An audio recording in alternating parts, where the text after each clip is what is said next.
Welcome all to the Monday night show. It is a fan zone. We want your opinions, your comments, your views, and especially for you to come on tonight to tell us what you think is going to be the case going forward. Obviously, 10 games left to go.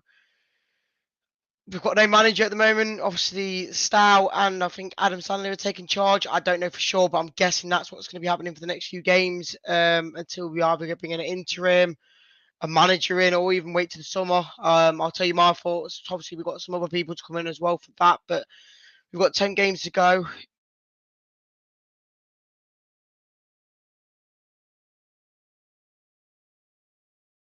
Welcome to Leicester Fan TV. Are you ready for the show? Thanks to our sponsors, ADT Taxis, Everards, Pukka Pies, Pink Car Leasing, Leicester Riders, Hollogram, The Fox's Arms, Peter's Pizzeria, Hope Against Cancer, and Newby Co estate agents. We want your views, we want your comments, so join us live. 5, 4, 3, 2, 1.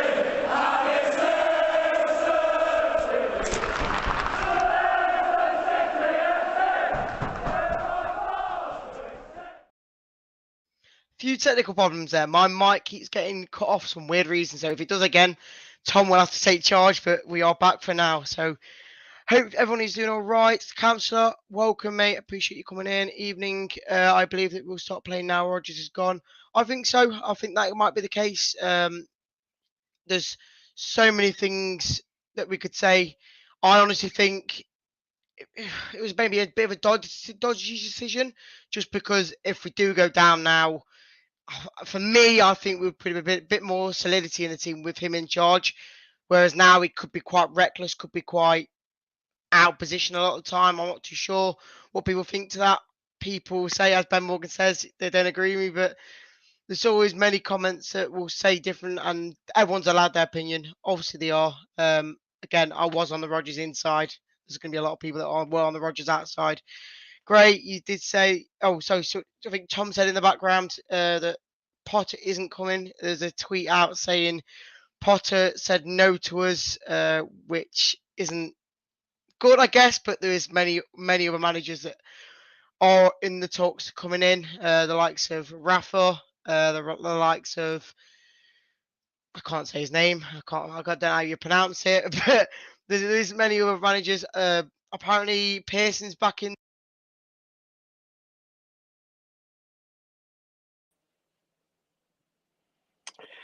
And Jamie has gone. Good evening. Not much I can do because I can't click on anything because I've gone through the link. But let's get some of your comments if I can read them. Can't put them on screen, but I can still read them. Reedy's talking rubbish, says Mick Hewitt. Ben Morgan, only one man for the job. Vincent Company. Interesting one. I think long term, yes, it'd be an interesting candidate, but my concern is he has no Premier League experience. Bringing Vincent Company into the football club now would be an interesting scenario, seeing that he's not at any time in the Premier League. I think he'd be lucky to get him anywhere. I think he'd be loyal to Burning. He'd want to come with Burning, give him a go. Wayne Dakin said, don't blame Rodgers, blame the recruitment and the coaching. But surely Rodgers knew who he was signing and when he went to sign these players.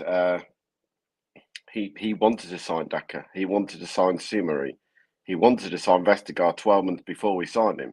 So to say don't blame Rodgers, blame the recruitment, these are Rodgers' players.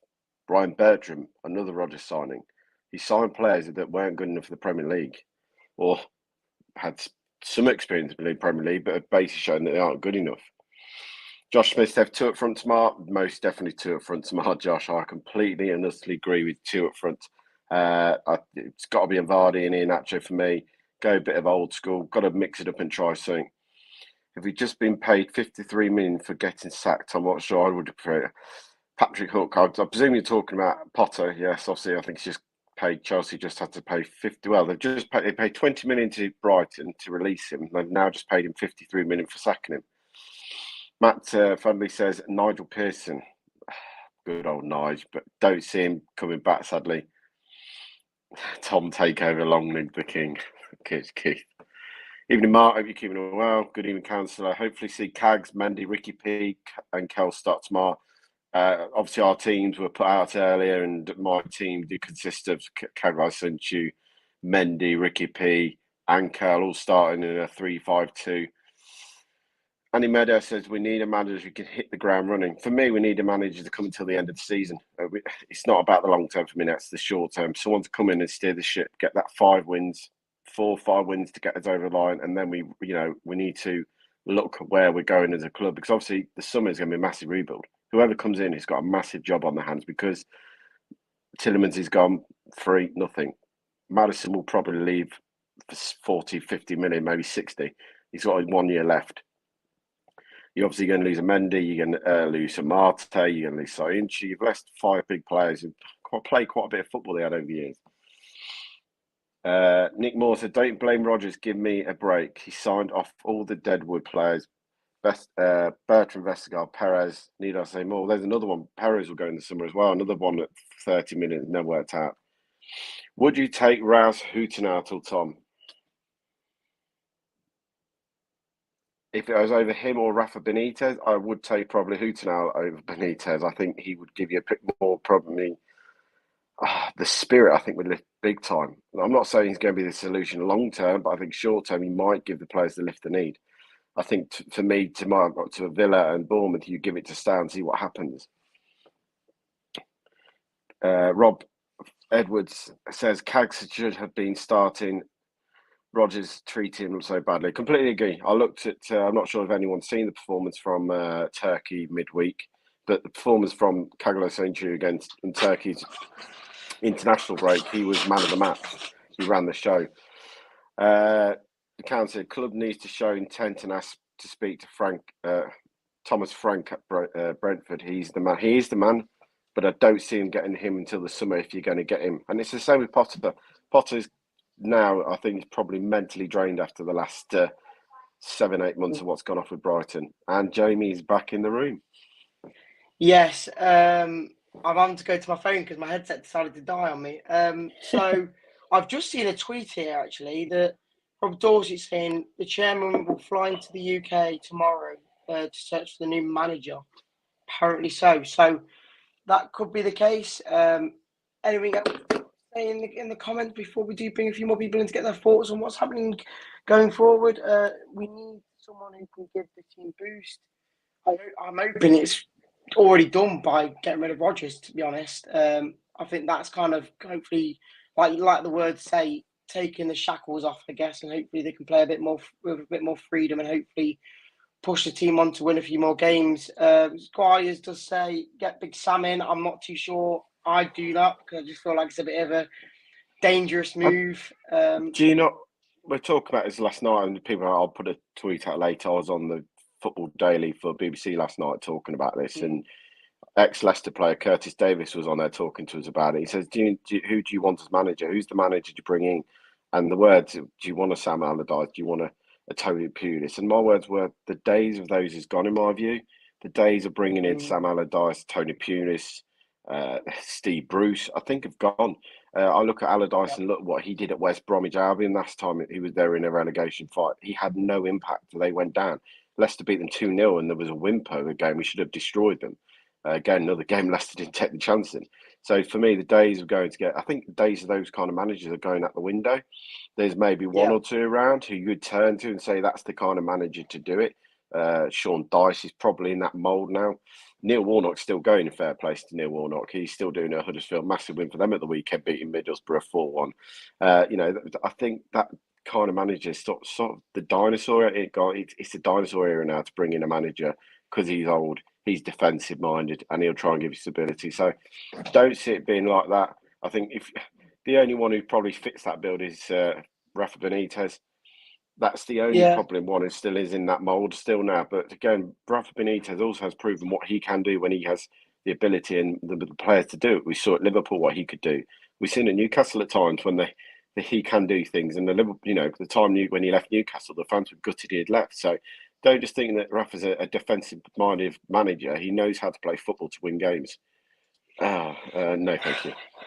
Yeah, I know what you mean. There's so many rumours, names coming out. I spoke to a Newcastle fan today saying that Rafa did well for them. Obviously, he's won the Champions League, I think, if I'm not wrong. And he's done many things with other clubs. So maybe he is the front runner. But for me, the the one I'd choose. I think for me, it'd probably be somebody more long lasting, like a Poch. But again, it's just so hard to ask for at the moment. For me, from my honest point of view, I'd probably stay with the caretaker manager until the summer. Hopefully, we stay up and then look long term and look for the future of Leicester, because I don't want to bring someone in short term and then if we do stay up, they might give an extra contract to him and then we stick for another window or another season with a random manager we only brought in to win the league.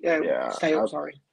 We've done that over the years, though, really, haven't we? You know, we did it with Craig Shakespeare. We gave him the summer, and then we gave him a contract. It never worked out. You probably won't remember this name. Rob Kelly was another one back under Craig Levine. Craig Levine got sacked.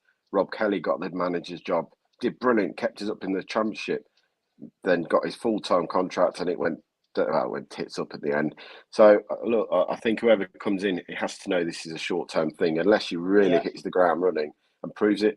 We mentioned Pochettino last night on the daily podcast and the football podcast, and my word to that was quite simple, that whoever comes in has got to be understanding this isn't a team, and the fans have got to change their mindset for me in the summer as well. This isn't about a team who's next season will challenge for Europe again. This is a team who's now in a rebuilding process. You know, next season will be whoever comes in, we are going to have a dogfight on our hands again, because with the amount of players leaving this football club, you have then got to bring in probably minimum, you're looking at maybe 10 players to try and rebuild the team and the squad to be able to first stay in the division for another year. We all know that's not the easiest thing to do at the best time, and then go again the following season and start pushing back up the table. But for me, whoever comes in has got to understand this is a rebuild, and your main focus will be get to 40 points and then hit on from there. A bit like Ranieri when he came in after this Great Escape season. The mindset of the fans has got to change for a year or so, might be just not not negative that we can't challenge higher up, but with the amount of players that are going to have to come in, this is going to take time to build a team that are going to be capable of playing with each other again. Yeah, I get that. And before we do move into the main topic, obviously with tomorrow's game coming up, we will bring a few other fans in to get their views on like who they probably would maybe want to bring in. We'll first get Ross. Hi, Ross. Hope you're doing all right tonight. Yes, I'm tired, but yeah, I'm all right. Yeah, I remember that, Thomas, with Rob Kelly and stuff, and Nigel Worthington. No, it was Nigel Worthington. No, it was... Frank. Which Worthington was it? Kept us up. He kept Frank us up in Worthington. Championship. Yeah, Frank Worthington at the time. No, Nigel Worthington, weren't it? Yeah, Nigel Worthington. Yeah, he kept us up, Nigel and then he got sacked, and then we brought in Martin Allen because remember we were going to get Warnock, and stuff. Obviously, it worked out with Mickey Adams when he was caretaker, got full time. But Ross, who would your first choice be then? Obviously, we've got all the names leaked out saying who. Everyone's asking this question. Agent Rafa, you got to take Agent Rafa. Obviously, he's obviously all the clubs he's been at and stuff. Obviously, he's done well apart from Everton. But to be honest, everyone does crap at Everton. Even Ancelotti did that bad there, and he's now at Real Madrid. So look at his track record. He went to Liverpool, did really well there. I think he won Champions League with them, didn't he? If I remember correctly. He won the Champions League. I don't think he likes your choice, Ross. I don't think Big Dave does. I don't care. We all got a choice. Like Chelsea, when he went into Chelsea, he got absolutely battered. Like no one wanted him and stuff, and then he ended up winning a trophy. UEFA Cup.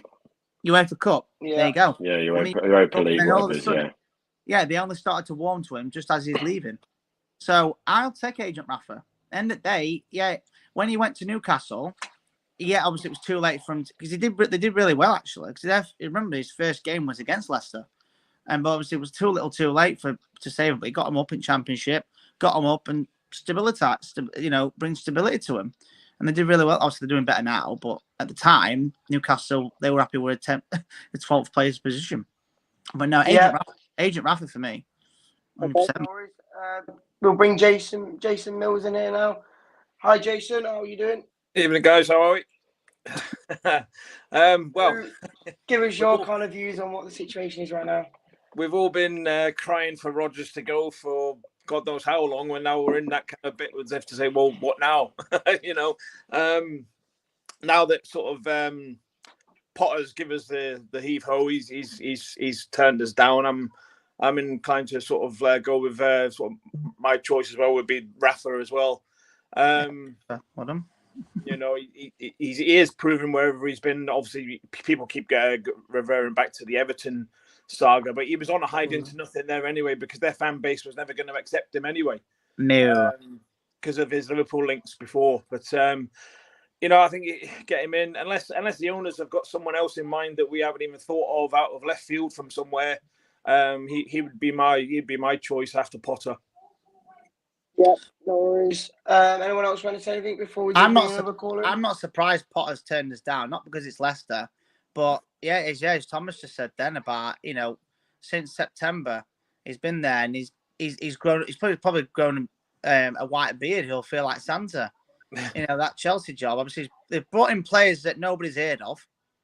You know, I said about Potter earlier on Twitter that once it had broken that he turned us down, my mind straight went to, if we were knocking on the doors of a European spot, would he have turned us down? Because we're in a relegation fight. Has that been a contributing factor for his decision? When I look at from what Tom said, and he's saying that he looks exhausted. He looks like he's just had enough at the moment. And for me, I probably agree. He's had so much to deal with. Obviously, with £600 million of players coming in, trying to make the team work together and just fit together. He's probably scratching his head each week trying to somehow get a win out of nothing. So going into these last 10 games, I probably wouldn't bring anyone in, because you don't really want to get the system going and then it change again. For me, you hopefully stick to the summer. We were saying in the office today that if we get 1 or 2 wins in the next 2 or 3, settle us and be a lot less panicky, I guess, than. I mean, that makes. I mean, you've got 2 guys there already who the players are already familiar with. They know their ways of working. So yeah, I mean, I'd be on board with that as well. Keeping the 2 guys in until the summer. The players are already familiar with. They can play to their style of play anyway. But in the day, though, it's got to be someone that's, you know, needs to motivate these players. And you know, we've got, whenever they come in, you've got technically 9 games. Unless, because obviously, even if they would be appointed tonight and stuff, tomorrow it's not enough time for him to take over. So on a technicality, 9 games. They've got 9 games to get us out of this mess.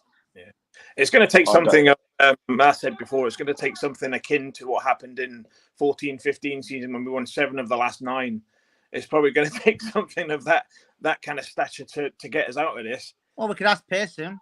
We could come back for 9 games and go back to Bristol City.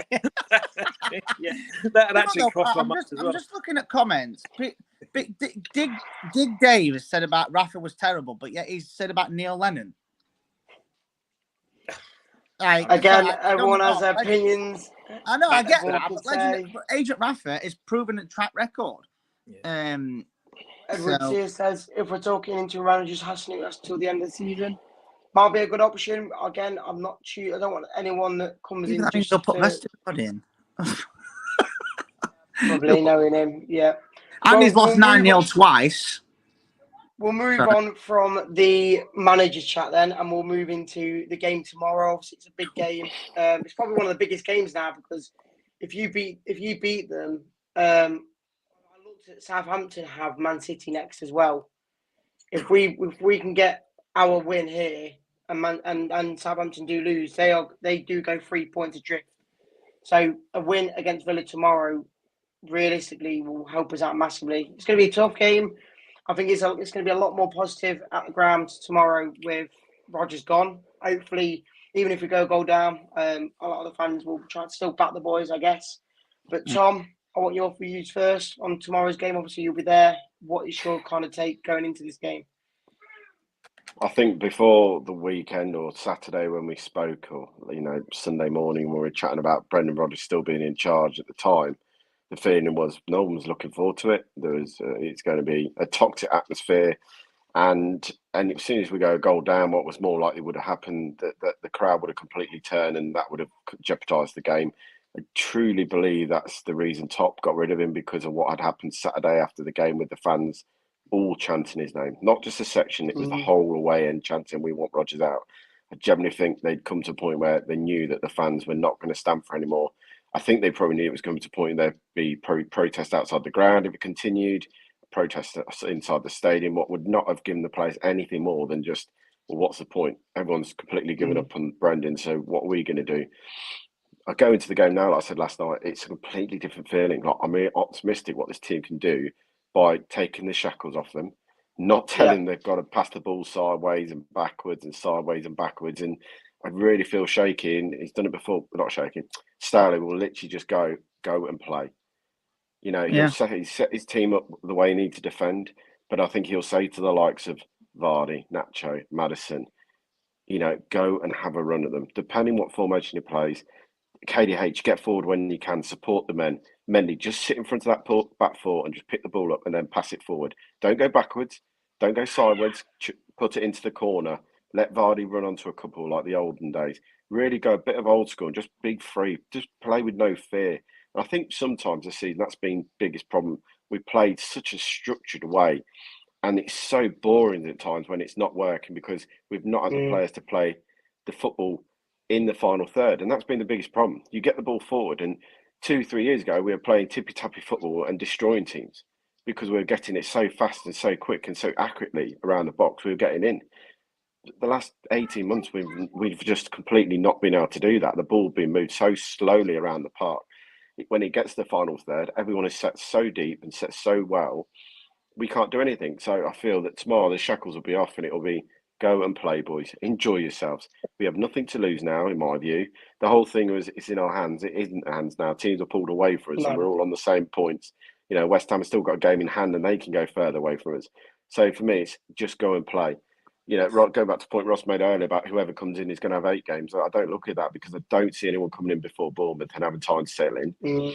You can take out the week after when we play Manchester City away. That is a free hit. Whoever comes in as manager is probably sitting there thinking, we win. whoever comes in, he's got to literally look at that as a free hit. And then you're down to playing Wolves the following week. For me, the next 3 home games are crucial. So crucial to where we're going to finish this season. Yeah. Jason, obviously, I'm going to go into the point of now, obviously, with Rodgers out. Well back. Any of the fringe players coming in? Obviously, we've got the likes of Pratt, who was barely getting a game. Soyuncu, who was apparently just nowhere near that side. Yeah. And then you've just got a few other players like Evans. Has he come back into the fold now with him being, I think he's back fit and back in training. So would you see any of these fringe or non-starting 11 players come into the side? Yeah, I mean, I don't see why not. It's like Tom alluded to there. We've got pretty much nothing to lose now, so why not give some of these fringe players a go? Because the first 11 hasn't really been cutting it, have they? So, I mean, I've always been a fan of Dennis Pratt. Anyway, whenever he's come into the side, he's always put a shift in and done a great job for the squad. You know, Evans again, always reliable at the back. It's just unfortunate he's been, you know, bogged down with a few injuries of late. The game itself will be a tough game. I mean, the worst thing that could happen with them turning over Chelsea. We could have easily done with Chelsea turning them over, actually, to be honest. I mean, they're going to be buzzing after that game. So, I mean, I don't think this game's by any means a given, no matter what 11 we put out there. But I think being at home, it is a game we've got to win. Yeah, I agree with that. And then, Ross, do you see any changes into the side that we played against Crystal Palace? Do you see Vardy coming in? There's a lot of people saying that Vardy will start tomorrow. I think Rodgers and Vardy had fallen out. I mean, if you remember that famous picture against Manchester United where it looked like having to go at him, I don't know what was said, obviously, or anything. And also Cags as well. I've got the feeling, this is just my opinion, now Rodgers is gone, I don't think Cags will go for it to Atletico Madrid. Because obviously there's been rumours about him, hasn't it? About him leaving and stuff. Because remember, people have left because of managers. We all know Casper left because of Brendan. We all know that. Let's be honest, that's true. He came back. He'll now come back next season. You never know. Just saying. But Cags will come in. I hope so. Give him a bit of confidence boost. Vardy. He needs. He's scored 1 goal this season. That's not like him. That's not like Vardy. I mean, I don't know his wife being a knob in court and stuff. That's not helped. But I think who else could come in? I think them. Yeah, mainly Soyuncu. Yeah, Tom. Obviously, it is getting to the end of the show, so I do want your score prediction. Obviously, you've already said it with Jamie, but between you and me, obviously, before you said it, well, so when you said it before, Rodgers was still in charge. So now, can we get your score prediction?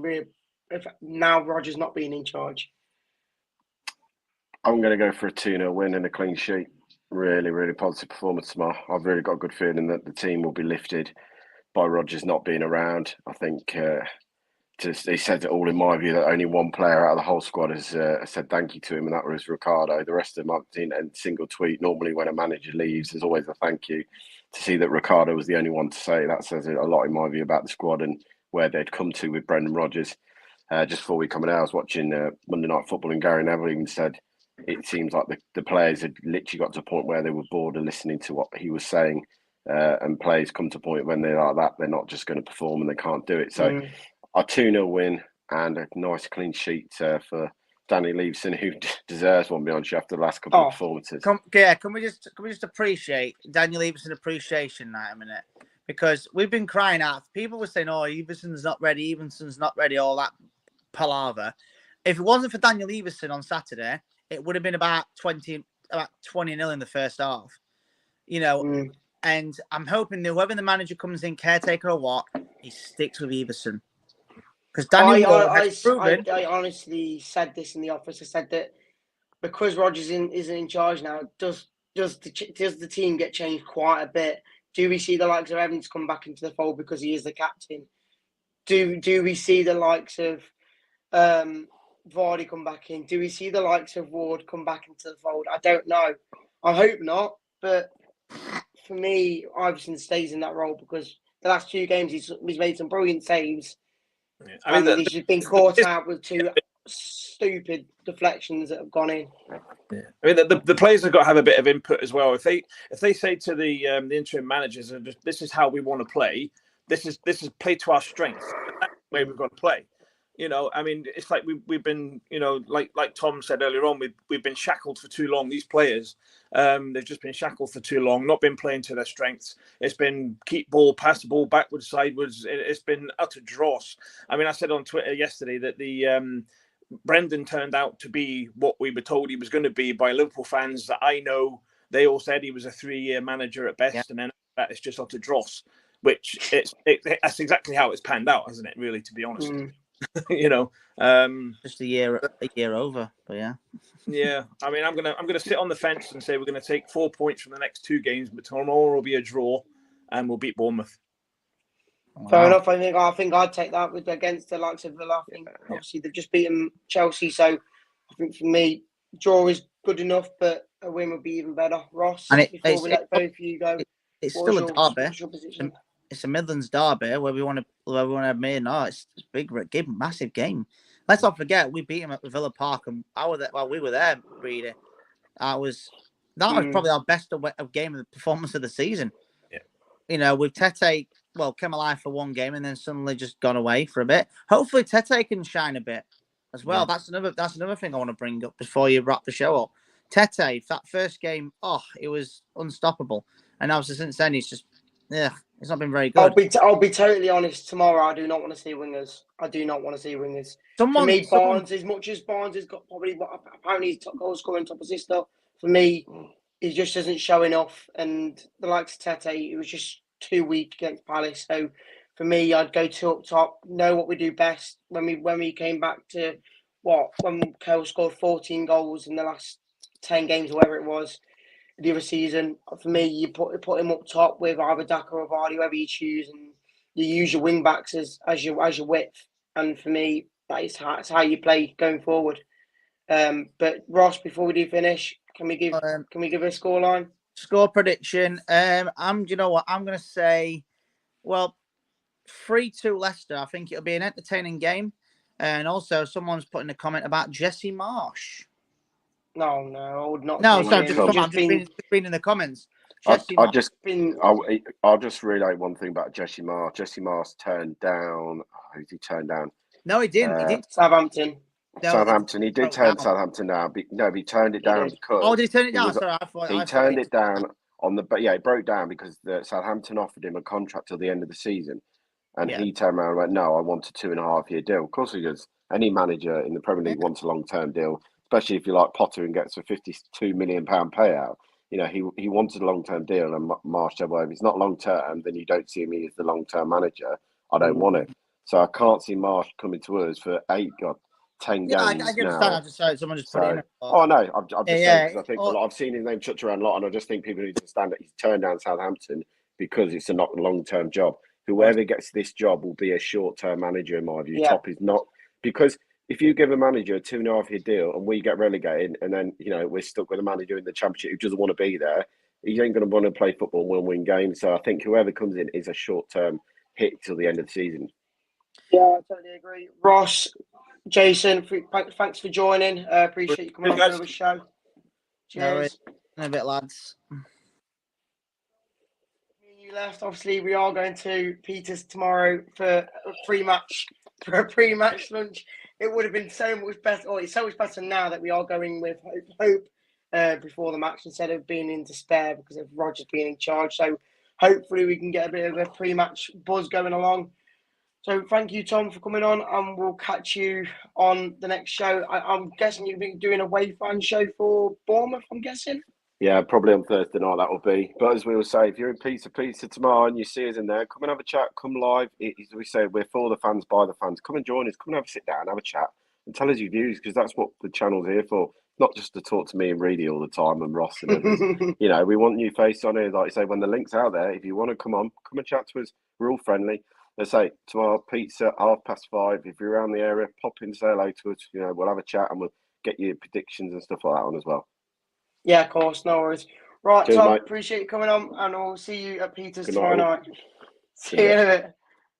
That's it, guys. Thank you for another Fanzone show / pre-match. Obviously, there'll be a pre-match show out tomorrow with me and Sam, so make sure you check that out for a proper pre-match show.